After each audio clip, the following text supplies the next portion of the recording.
गुरु पूर्णिमा के दिन करें ये काम, जीवन सफल हो जाएगा। दोस्तों, हिंदू धर्म और बौद्ध धर्म के धार्मिक ग्रंथों में गुरु पूर्णिमा के उत्सव को न केवल महत्वपूर्ण माना जाता है बल्कि पवित्र भी माना जाता है। इन सदियों पुरानी संस्कृतियों के अनुसार एक गुरु, एक शिक्षक भगवान के बाद होता है और इसीलिए समाज और इसकी निर्माण प्रक्रिया का एक अभिन्न अंग है। इस वर्ष गुरु पूर्णिमा का शुभ दिन रविवार 21 जुलाई 2024 को मनाया जाएगा। प्राचीन वैदिक शास्त्रों से निम्नलिखित श्लोक एक शिक्षक या गुरु को दिए गए सर्वोच्च स्थान को स्पष्ट करता है। गुरुर् ब्रह्मा गुरुर्विष्णु गुरुर्देवो महेश्वर। मैं गुरु साक्षात परम ब्रह्मा तस्मै श्री गुरुवे नमः।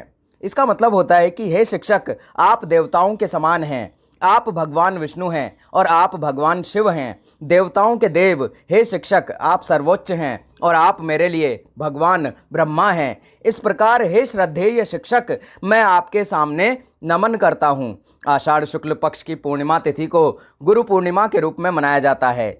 गुरु शब्द में गु का अर्थ है अंधकार, अज्ञान और रू का अर्थ है हटाना या दूर करना। तो गुरु वस्तुतः वह होता है जो हमारे जीवन से अज्ञान के अंधकार को दूर करता है, हमें ज्ञानी बनाता है और हमारे जीवन और मन में सकारात्मकता लाता है। गुरु शिष्य शिक्षक छात्र संबंध भारतीय संस्कृति के मुख्य आकर्षण में से एक है। पुराने दिनों में बच्चों को एक पवित्र धागा पहनाया जाता था जिसे पूनल या यज्ञोपवीत या जनेऊ कहते थे और उन्हें एक आश्रम पाठशाला में भेज दिया जाता था जहां उन्हें अलग अलग विषय पढ़ाए जाते थे। यह माना जाता था कि एक गुरु ही उन्हें जीवन में सही दिशा खोजने में मदद करेगा। माता पिता हमारे जीवन के पहले शिक्षक होते हैं और इस प्रकार भारतीय संस्कृति भी माता पिता को गुरु मानती है। पारंपरिक गुरु शिष्य संस्कृति में जब एक बच्चे ने अपनी शिक्षा पूरी की और आश्रम छोड़ दिया तो उसने अपने गुरु के प्रति आभार के रूप में कुछ मूल्यवान भेंट की और उसके बाद ही वास्तविक दुनिया में एक नया जीवन शुरू किया। इस गुरु शिष्य परंपरा का पालन करते हुए प्रत्येक गुरु पूर्णिमा पर लोग अपने शिक्षकों को उनकी इच्छा और क्षमता के अनुसार कुछ उपहार देते हैं और उनका आशीर्वाद मांगते हैं। पूज्य संत कबीर के गुरु के लिए कुछ शब्द कहे गए थे कि गुरु गोविंद दोऊ खड़े काके लगुम पाया, बलिहारी गुरु आप गोविंद दियो बताए। इसका अर्थ होता है, यदि मेरे गुरु और भगवान एक साथ खड़े हों तो मुझे पहले किसको प्रणाम करना चाहिए?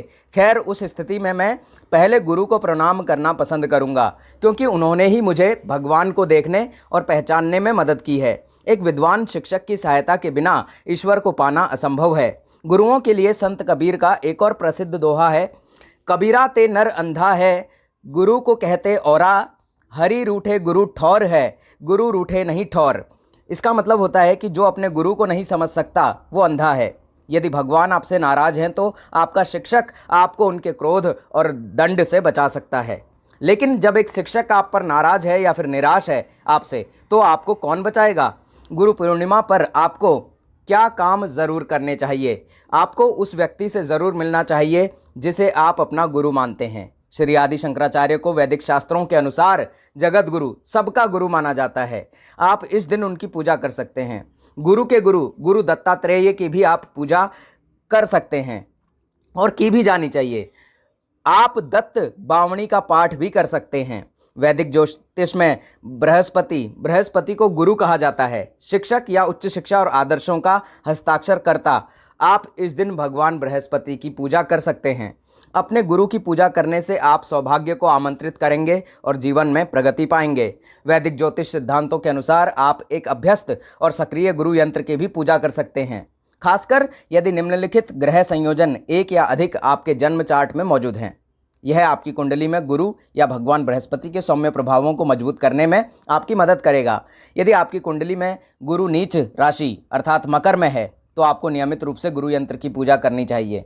यह यंत्र आपके जन्म चार्ट में बृहस्पति राहु, बृहस्पति केतु या बृहस्पति शनि के बीच युति के मामले में भी अनुकूल है। यदि आपकी कुंडली में बृहस्पति नीच भाव में है, यानी छठे, आठवें या 12वें भाव में हो, तो आपको एक ऊर्जावान गुरु यंत्र की पूजा ज़रूर करनी चाहिए।